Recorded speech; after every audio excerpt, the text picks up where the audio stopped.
Dan kata kuncinya adalah ikuti aturan atau ketentuan yang berlaku. Kalau sudah tekun, dilaksanakan dengan rajin benar, SPJ-nya benar, di lapangan benar, verifikasinya benar, tekan akhirnya. Tekun, tekan. Sudah. Itu filosofi Jawa lah. Jadi DPRD, kepala daerah itu sebenarnya core bisnisnya, itu sentrisnya ya tetap citizen. Masyarakat. Sama masyarakat. Dan beliau kelihatannya percaya bahwa Muhammad Ali Kuncoro mampu menjadi jembatan emas terhadap dua kepentingan ini.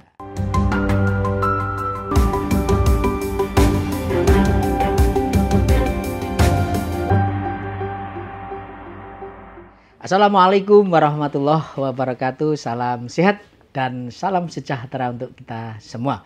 Tribuners dan pemirsa harian Surya dimanapun berada, kesuksesan DPRD baik di tingkat 1 maupun tingkat 2 tidak lepas dari kecakapan sekretaris dewan dalam membackup tugas-tugas DPRD. Untuk itu kita ingin tahu sih apa tugas pokok dan fungsi sekretariat dewan, terutama yang sekarang saat ini saya Tri Mulyono, pemimpin redaksi Tribun Jatim Network, berada di DPRD Jatim. Tugas dan fungsi sekretariat dewan, untuk itu saya saat ini telah bersama Bapak Muhammad Ali Kuncoro, SSTP MSI, Sekretaris Dewan DPRD Provinsi Jawa Timur. Assalamualaikum, selamat siang Pak Ali. Waalaikumsalam Mas Tri, selamat siang. Terima kasih. Sehat Mas Tri? Alhamdulillah. Pak Ali, kita ingin tahu sebelum ngobrol lebih lanjut, sebetulnya tupoksi, tugas pokok fungsi sekretariat dewan itu seperti apa Pak Ali? Jadi sekwan ini kalau saya ibaratkan itu seperti dikotomi mata uang. Jadi satu sisi kita tentu harus tegak lurus terhadap eksekutif, karena itu adalah induk organisasi kita, tapi di sisi lain kita ditempatkan di legislatif untuk memberikan pelayanan kepada para anggota dewan, yang mana mereka adalah perwakilan dari masyarakat Jawa Timur. Total di DPRD Jawa Timur ini ada 120 anggota. Dan komposisi saat ini hampir 60% adalah anggota yang baru. Nah, terkait masalah tugas sekwan yang paling penting dan utama, bagaimana tugas-tugas yang diampu oleh DPRD itu bisa berjalan dengan baik. Tugas-tugas DPRD sebagaimana yang panjenengan ketahui, dan saya pikir semua khalayak sudah paham, pertama terkait masalah legislasi, yakni pembentukan peraturan daerah. Yang kedua fungsi budgeting, yakni penganggaran. Yang ketiga adalah pengawasan. Dan tugas kami mengharmonisasi itu semua sehingga tugas-tugas yang diampu oleh DPRD itu bisa berjalan dengan baik dan sesuai dengan koridor hukum yang telah ditetapkan. Adapun struktur atau bagan yang ada di DPRD, bahwa sekwan ini ada satu sekretaris, di bawahnya ada 4 kepala bagian, dan di bawahnya lagi terdiri ada beberapa katim, karena sekarang kan komposisi kepegawaian kan lebih ke jabatan fungsional. Dan di eselon 4 ini hanya ada satu, yakni Kasubag TU. Jadi kabagnya itu ada kabag umum, yang kedua kabag perencanaan dan keuangan, yang ketiga itu kabag fasilitasi penganggaran, yang keempat itu kabag persidangan dan peraturan perundang-undangan, gitu Mas Tri. Pak Ali, jadi tegasnya sebetulnya sekretariat dewan itu bukan sekretarisnya ketua DPRD gitu ya? Ya, sebenarnya lebih pada fungsi administratif. Oh gitu ya, jadi mengelola tugas-tugas seluruh DPRD ya, tidak hanya ketua gitu ya? Betul, betul. Pak Ali, ini kan sudah beberapa bulan dilantik ya anggota dewan ya. Ini kayaknya sih saya lihat langsung tancap gas. Apa saja Pak Ali yang kemarin sudah dilakukan dewan baru, tentu berkat dukungan maksimal dari sekretariat dewan juga ya. Mas Tri, jadi saya masuk ini kan pada saat memang masa transisi. Jadi saya masuk itu pergantian antara masa jabatan yang lama dengan masa jabatan yang baru. Jadi sebenarnya sama-sama menyesuaikan. Saya sebagai newcomer yang kebetulan masih juga diberi mandat sebagai penjabat wali kota dengan beberapa pimpinan yang hampir semua 5 pimpinan ini baru. Jadi komposisi 5 pimpinan saat ini ada juga baru. Dan ada beberapa yang memang betul-betul pendatang baru. Jadi Pak Ketua DPRD itu Pak Haji Muhammad Musyafa Rauf itu baru sebagai anggota DPRD Provinsi. Meskipun beliau juga punya sepak terjang sebelumnya di DPRD Kota Surabaya. Dan pimpinan yang kedua, Mas Denny, memang sudah lama, tapi baru kali ini sebagai pimpinan. Yang ketiga itu ada Pak Hidayat, lama, tapi juga baru kali ini jadi pimpinan. Yang ketiga itu ada Pak Blegur, wakil pimpinan itu dari Golkar. Tapi yang bersangkutan juga sudah lama jadi anggota, cuman di pimpinan baru.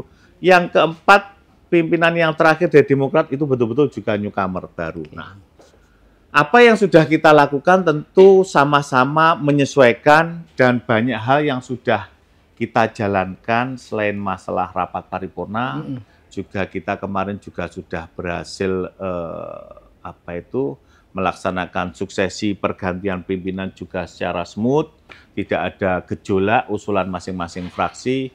Yang berikutnya yang tidak kalah penting di akhir tahun anggaran kemarin kan juga ada pembahasan terkait masalah RAPBD tahun 2025.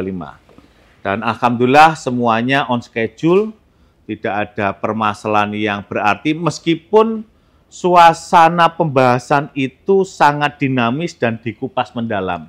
Karena 60% anggota baru, maka tentu kritis dan semangatnya itu pengen tahu kedalaman. Pengen tahu kedalaman seperti apa sih sebenarnya postur anggaran yang dimiliki oleh Provinsi Jawa Timur. Tapi sekali lagi semua sesuai dengan time schedule yang dipersyaratkan dan running dengan baik. Di tahun 2025 ini sudah ada semacam perda yang dihasilkan, inisiatif dari eksekutif, yakni Bank BPR. Bank BPR berubah nomenklatur yang semula bank perkreditan, ya kan, menjadi bank perekonomian. Ini sudah ditetapkan di awal tahun dan saat ini juga sedang running pembahasan untuk perubahan juga nomenklatur atau perda baru, yakni Jatim Geraha Utama dan Jamkrida. Inisiatif eksekutif juga? Inisiatif eksekutif. Di tahun ini yang akan dibahas itu selama 1 tahun ini ada 14 usulan raperda dari eksekutif dan 7 raperda dari legislatif. Insya Allah kita sudah mapping sehingga semuanya bisa kita laksanakan sesuai dengan penjadwalan atau milestone yang kita bikin. Padat sekali ya. Padat merayap, 14 susul menyusul. 21. Baik, Pak Ali.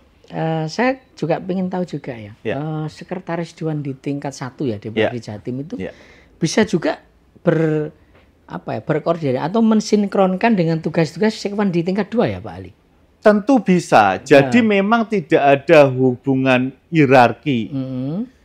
Itu memang tidak ada, tapi koordinatif kita lakukan. Jadi kita ini punya program itu 1 bulan sekali kita berkumpul bersama dengan para sekretaris DPRD yang ada di kabupaten kota. Tentu membahas isu-isu strategis atau perkembangan dinamika di masing-masing wilayah yang itu sebagai sebuah pengkayaan. Kan terkadang itu kan dinamisasi atau dinamika masing-masing daerah kan berbeda. Dan terkadang itu pentafsiran terhadap aturan. Kita kan kerja itu kan selalu berpedoman pada teken lah. Teken itu tongkat, tongkat itu payung hukum. Nah, terkadang pentafsiran sebuah surat edaran atau mungkin ada perpres atau PP itu kan terkadang mesti tafsir. Di situ terkadang kita rembukan, mencari solusi, kalaupun tidak ada titik temu, ya kita konsultasi ke pusat, ya terkadang ke Kemendagri, Kementerian Keuangan, sehingga ada kesamaan dalam mentafsirkan sebuah aturan. Jadi fungsi koordinatif kita kedepankan, tapi kalau bicara hierarki memang tidak ada hubungan. Pak Ali, program kerja jaring aspirasi itu yang sering jadi sorotan ya, termasuk di DPRD Jatim. Barangkali Mas Ali sebagai penjabat baru punya kiat gitu ya, bagaimana agar program jaring aspirasi ini kita sebut ada Pokir, ada Pokmas ini tidak tersangkut hukum lagi, Mas Ali. Ini yang PR besarnya Mas Ali kayaknya di situ juga ini. Jadi kalau kita flashback di tahun 2022, ini kan ada ledakan terkait kasus yang ada di Jawa Timur yang ditangani oleh 3 huruf. Dan ini kan sudah menjadi wacana publik. Sampai saat ini pun kasusnya masih basah. Maksud saya basah kan masih terbuka lebar konstruksi. Pemeriksaannya kan masih terus berjalan. Nah, sebenarnya kalau terkait masalah program Pokir ataupun yang dibangun dari aspirasi masyarakat yang dihimpun melalui reses, Kundapil. Jadi kan setiap anggota dewan itu sebenarnya kan memiliki peran itu belanja masukan dari masyarakat. Itu melalui medianya adalah reses, kunjungan dapil. Mereka sebenarnya belanja, menampung seluruh aspirasi masyarakat yang dibutuhkan. Dan itu kan harus ada sinkron dengan program yang sudah ada di eksekutif. Programnya tidak ada masalah.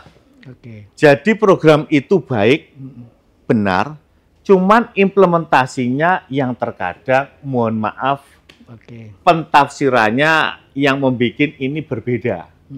Sehingga muncullah kasus yang menimpa di tahun 2022. Lalu apa yang bisa kita lakukan agar bisa memitigasi agar kejadian ke depan tidak terulang? Pentingnya itu, Pak. Kata kuncinya pertama, karena ini anggota baru, maka saya dengan segala keterbatasan dan kewenangan yang saya miliki, saya sampaikan, kita kan punya grup internal. Bahwa nanti itu timeline-nya kita sampaikan. Buku panduan kita sampaikan. Dan masing-masing dari yang bersangkutan kan juga ada pendamping. Kita des mereka. Kita beri pemahaman yang sama, sehingga jangan sampai ada deviasi kembali yang dilakukan. Jadi mitigasi ini sudah kita mulai saat ini juga. Pokir untuk anggota dewan yang saat ini, maka mereka baru akan bisa memperoleh itu di tahun 2026. Gitu ya. Jadi saat ini mereka sudah mulai menghimpun usulan yang ada di masyarakat dan tentu harus sejalan dengan kamus usulan yang sudah dibangun tahun yang lalu. Karena ini kan 1 tahun berjalan. Disinkronisasi. Apapun aspirasi silahkan dimasukkan. Kalaupun tidak tertuang, maka di tahun 2026 itu ada kamus usulan yang berubah. Jadi mekanismenya itu setiap pokmas yang ada di masyarakat itu sebenarnya sudah ada kamus usulannya. Tinggal ngisi, yang boleh ini. Karena itu program yang berkaitan dengan eksekutif.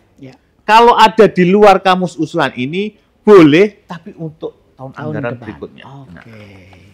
Tapi insya Allah saat ini nafas pembaruannya, nafas perbaikan yang dibangun oleh pimpinan dan para anggota DPRD, saya lihat sangat jauh berbeda. Bahwa semuanya pengen agar apa yang menjadi permasalahan di tahun kemarin 2002 tidak terulang kembali di masa sekarang dan masa yang akan datang. Dan kata kuncinya adalah ikuti aturan atau ketentuan yang berlaku. Kalau sudah tekun, dilaksanakan dengan rajin benar, SPJ-nya benar, di lapangan benar, verifikasinya benar, tekan akhirnya. Tekun, tekan, sudah. Itu filosofi Jawa lah. Mas Ali, di tengah upaya untuk memperketat segala macam, tapi kita tentu ingin DPR itu tetap aspiratif, transparan gitu ya. Jadi meskipun ketat, tetap juga ini sebagai rumah rakyat harus aspiratif gitu. Itu bagaimana juga kiat agar DPR itu tetap terbuka, bisa menampung semua aspirasi masyarakat gitu. Ada upaya-upaya khusus nggak, Pak? Jadi gini, saya harus sampaikan gini, kayak bangunan kita. Kalau bicara sekuritas, maka akan mengurangi kenyamanan. Jadi ini nggak bisa nyambung. Kalau saya bikin semakin secure, maka akan mengurangi kenyamanan. Karena kan posnya ini rumah rakyat. Tapi kalau terlalu nyaman, maka keamanannya yang kurang. Ini yang dinamakan perlunya Golden Bridge, jembatan emas. Siapa yang bisa menjembatani emas? Ya sekretariat. Jadi sekretariat DPRD ini berusaha untuk bagaimana mengakomodir segala kepentingan yang dikehendaki oleh para anggota dewan, tapi kita juga memberikan batasan-batasan bahwa tidak semua aspirasi yang masuk itu juga bisa kita tampung secara sempurna. Nah, skill with people, jadi maksudnya kemampuan untuk mengkomunikasikan segala sesuatu, termasuk dengan eksekutif dong. Makanya saya bilang bahwa sekretariat DPRD ini golden bridge, jembatan emas antara eksekutif dengan legislatif. Iya, eksekutif dengan rakyat, legislatif dengan rakyat juga. Iya. Ya? Oke. Kalau jembatannya ini tidak emas, jembatan CC ambrol, bahaya. Karena undang-undang pemerintahan daerah, undang-undang nomor 23 tahun 2014 jelas bahwa pemerintahan daerah adalah kepala daerah dan DPRD. Jadi kita betul-betul harmonisasi seluruh kepentingan dari legislatif itu bisa kita akomodir, aspirasi dari masyarakat itu juga bisa ditampung, dan jangan lupa induk saya adalah eksekutif. Itu jangan sampai juga ada permasalahan. Jadi sekali lagi kata kuncinya bahwa menjadi seorang sekretaris DPRD itu harus benar-benar paham dan mengerti ilmu soal komunikasi. Karena setiap orang itu pada dasarnya unik, pengen didengar, dan pengen dihormati. So, perlakuannya terkadang ya ada yang biasa, terkadang ada special treatment. Kayak gitulah, kurang lebih jadi, gitulah. Tapi menarik juga ini, tadi Mas Ali nyebut bahwa separuh lebih anggota dewan baru ya, 62 kalau nggak salah. 62. Dari berbagai macam partai ya, Mas Ali. Barangkali bisa cerita nih, suka dukanya ngelola tadi sudah di-spill sih. Harus ada treatment khusus ya. Apa aja Mas yang biasanya ada yang unik gak ya? Ya pasti, karena saya bilang setiap pribadi itu unik. Jadi sebenarnya kan saya masih baru nih, saya TMT-nya kan per 1 September. Itu pun kan harus berdiri di 2 kaki. Maksud saya kan tetap, sebagai penjabat wali kota, definitifnya di DPRD Provinsi Jawa Timur. 60% anggota baru. Yang mohon maaf kita juga tidak pernah tahu bagaimana rekodnya, jejak rekamnya. Tapi yang jelas bagaimana kita bisa segera menguasai medan. Karena mengharmonisasi 120 yang semuanya itu adalah pemilik suara yang ada di Jawa Timur. Ya kan? Jadi hegemoninya kan luar biasa, Mas. Meskipun saya pejabat wali kota, ya saya harus bisa menempatkan diri bahwa saya pelayanan mereka. Tapi sekali lagi penekanan saya akan melakukan yang terbaik dari apa yang saya bisa sepanjang sesuai dengan regulasi. Kalau sudah itu tidak sesuai ketentuan, ya saya akan garis. Tidak. Apapun resikonya saya akan bilang tidak. Karena sekali lagi ketika sudah berusaha dengan hukum itu luar biasa energi atau effort yang harus kita keluarkan. Makanya 120 orang, tantangannya pasti beda-beda, tapi lagi-lagi saya percaya sama apa yang ditakdirkan sama Tuhan, di mana ketika kita diberi sebuah amanah, maka Tuhan akan memberikan paket komplit kepada kita. Pasti dikuatkan, disiapkan, dimampukan. Dan kebetulan kan karir saya kan memang berhimpitan terus dengan pelayanan. Ajudan Bupati, jadi Karungga, Karo Apim, terus sempat ke Dispora, melayani masyarakat. Intinya balik lagi pelayanan lah. Itu aja. Mas Ali tadi kan sebut bahwa secara induk Mas Ali ini sebenarnya eksekutif gitu, anak buahnya Bu Gubernur gitu ya. Nah, ketika ditempatkan di Sekwan ada pesan khusus nggak Mas Ali dari Bu Khofifah ya waktu itu ya? Sebagai Gubernur dan sekarang terpilih lagi. Sehingga ada pesan khusus nggak dari Bu Khofifah untuk mengamankan gedung dewan? Ibu itu menurut hemat saya itu kan layaknya seorang bunda ya. Saya pikir beliau punya mata yang cukup tajam dibanding apa yang dimiliki oleh para anak buahnya. Jadi kalau istilahnya kan view-nya sudah helikopter lah. Lebih-lebih beliaunya kan sudah ibaratnya itu permainannya sudah nasional. Jadi kita ini kan nggak usah diperintah pun lihat gestur beliau sudah paham. Karena saya pernah bekerja dengan beliau. Dan saya pikir beliau memberikan kepercayaan kepada saya untuk bisa bagaimana bekerja dengan baik di Sekretariat DPRD dan tentu bisa semakin membuat hubungan eksekutif dan legislatif semakin harmonis. Karena nawaitunya, core bisnisnya itu adalah sama-sama bagaimana memberikan pelayanan terbaik pada masyarakat. Jadi DPRD, kepala daerah itu sebenarnya core bisnisnya, itu sentrisnya ya tetap citizen. Masyarakat. Sama masyarakat. Dan beliau kelihatannya percaya bahwa Muhammad Ali Kunchoro mampu menjadi jembatan emas terhadap dua kepentingan ini. Baik, luar biasa sekali. Biasa di luar sebenarnya. Baik, Tribuners dan pemirsa harian Surya, tadi banyak sekali ya, singkat padat tapi mendalam ya, banyak dagingnya lah tadi yang disampaikan Mas Ali Kunchoro sebagai Sekretariat Dewan. Kita berharap DPRD Jatim yang baru ini bekerja dengan maksimal sampai 2029 ya. Amin, amin, amin. Tidak ada masalah amin. apa-apa lagi. Saya Trimulyono, mohon undur diri dulu. Mohon maaf kalau ada salah-salah kata. Saya akhiri, wassalamualaikum warahmatullahi wabarakatuh. Waalaikumsalam warahmatullahi wabarakatuh.